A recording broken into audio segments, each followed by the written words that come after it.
here. I am making onion powder. So I'm going to show you how I do that. I am ahead on some. This is what it will look like after you have it dehydrated. So I'm going to show you how I cut them, what they look like after they're dehydrated, how I dehydrate them. I'm going to show you how I pulverize it. So I'm kind of at the end of my cutting stage so that we didn't have as many things to do, and I didn't want the video to be too long. So let's go ahead and get started. I will start off by saying that because of the coronavirus, a lot of farmers had to either throw away or give away a lot of their crops.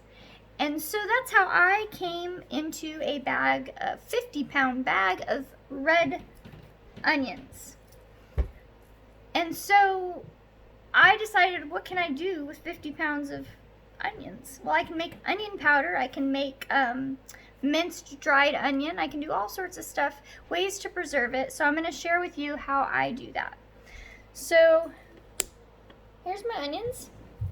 Now, a lot of these onions, because they are, you know, older and they were going to be thrown away, they are in kind of rough shape. So what you want to do is peel away any layers that are bad, of course.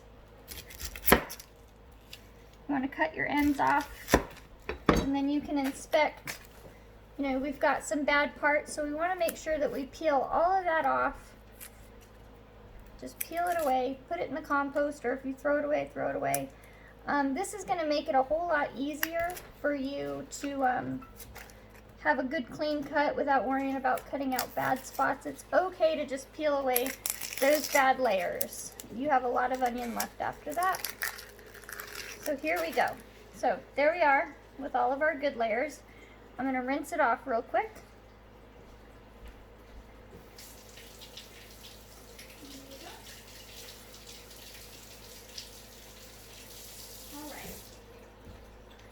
Now, you can waste your time by cutting it into tiny pieces like this, or strips. Now, these are not tiny pieces I cut, but they're inside small bits that won't hold on the screens. But here's how I cut them. It doesn't take any longer. The dehydrating process is the same either way. So I cut it straight down the middle, so I have two halves, just like that. And then I just thinly slice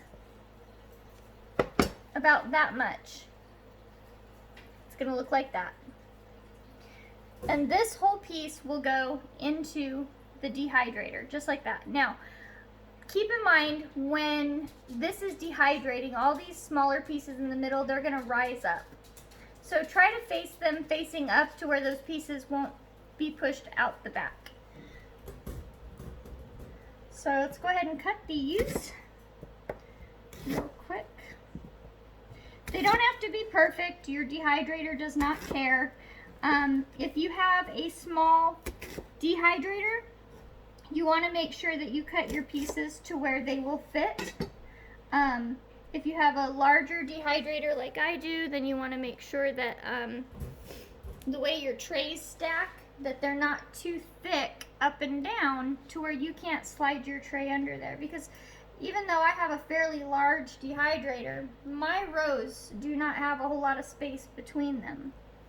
So, and then you just put them on here however they will fit, because obviously you've got all your pieces, they're different sizes, they're different shapes. Some pieces fall out like this. That's what this small plate that I have for it. I put the really small pieces there. And what am I going to do with those? Well, my dehydrator, and most dehydrators, do come with a tray that's not a screen, that is for doing things like fruit leather, or some of us call fruit roll-ups, things like that. I like to put them on there so that I can still utilize them. They're still really important to have. In fact, they're some of the most flavorful parts. So we cut all of our pieces like this. It doesn't take very long to do your prep. What takes the longest is your time in the dehydrator.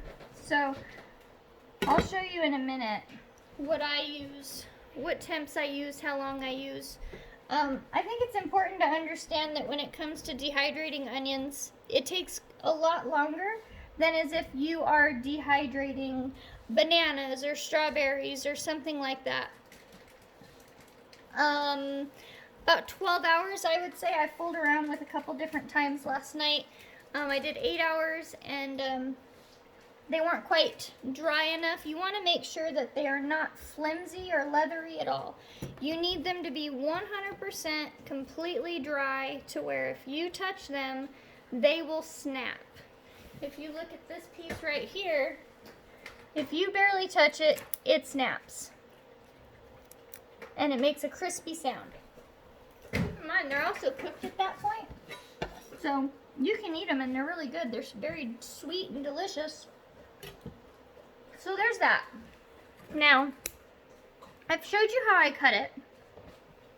I'm going to take you to my dehydrator. I'm going to show you what setting I use. I'll finish up that batch later. I don't want to make you have to sit there and watch me do it the whole time. This would be a very long video. So once I have them all on my trays, I have my dehydrator in the garage for a couple of reasons. Number one, I always worry about our bird. He's a cockatoo. They're very sensitive to things like that. But also, if you're doing stuff like onions, when you have it in the dehydrator, folks, I'm here to tell you, it smells. It smells pretty bad. And it smells for a very long time. So if you can, put it in your garage or somewhere that's not right up in your, family room or your kitchen or somewhere you're going to be a lot. I recommend you do that. So I'm going to turn my camera to show you. Here's my dehydrator. I have it set for 135 degrees. Now this timer says 11, but I set it for 12 hours. So it's raw, 135, 11. So let's pause it. I'm going to show you the various stages here. This is that bottom tray I told you about for the smaller pieces. I also had a few from last night that they weren't finished. They were in the center. This is what I'm talking about. This is clearly not done. Look at that. You can bend it. It's very, very, very raw still and leathery. This one, this side right here is done, but this over here is very leathery. So we want to keep them in and let them continue cooking. That's where I'll put all those other smaller pieces. Now as we go up here, remember I mentioned earlier, those pieces come out. Those smaller pieces, as it dehydrates, they get pushed out. So make sure you have those facing upward. If you can't tell, then that's okay. These ones I just put in here a little bit ago. So see, some of them I'm kind of right on the line for size, but the ones that I've had in here the longest are up here, and then I've got 2 more trays to do in the house. So 135 degrees for 12 hours, and check them. It can really depend on where you're at. I'm up here in Washington, a higher altitude. I wouldn't go any higher than 135 degrees, but you can try it. Some of our dehydrators are different. You may have one that doesn't even let you choose the temperature. Mine has an auto shut off, so after 12 hours it will shut off, and then I recommend you let them sit for a while. And then, this is what I use to pulverize in. So let me turn the camera. Sorry, Fountain's chasing a cat. So this is what I use. Let me turn the light on in this corner. I use our Ninja. I use it for our calcium powder too. I like to cook, or I say cook, I like to take our eggshells and I bake them. So we'll take our Ninja. We want to make sure our blade's in there. Make sure I have a good enough view here. There we go. Pardon my messy kitchen. So we take our bowl of our onions and we're going to put them in our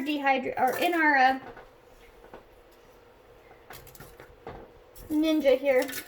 When you do it like what I just did, you have to make sure that, because I just tossed them in here and they went right around there. You want to make sure you don't do that. That's not going to be very helpful for you. And now my dogs are going to bark. I can't ever do anything without everybody going off, but that's all right. So you gently just put them in here. You don't want to do too much at a time. You can add more later. So you've got them in there. You put it on your, there we go. If you have, you know, a coffee grinder or, you know, there's lots of different things that you can use. Oops, sorry. I always forget how to use this thing and I always put it on backwards. There. There we go. Anyways, as I was saying, if you have a coffee bean grinder or you have something else that you can use to do this, you don't have to use a Ninja. It's just what I have on hand. My food processor is quite old and I don't exactly get a very good grind out of it. So this is what I use.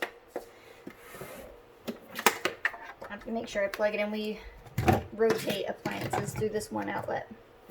Now, it's going to be loud. I apologize for that. And here we go. Are you ready?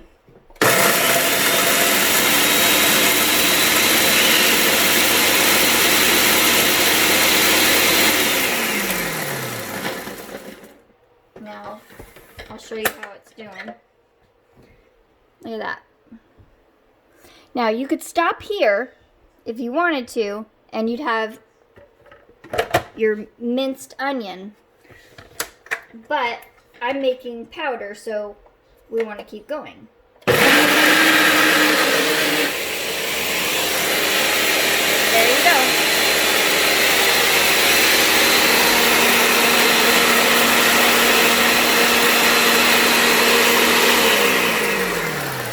Let's see how it's doing. Whew. Be careful. You see all that dust coming up? You don't want to inhale that. So it's the same way with, like, if you make calcium powder, same thing. So it's doing a lot better. You just let it keep going until you're done. Okay? It can take a while. You want to make sure you pulverize it into a fine powder that you can use to cook with.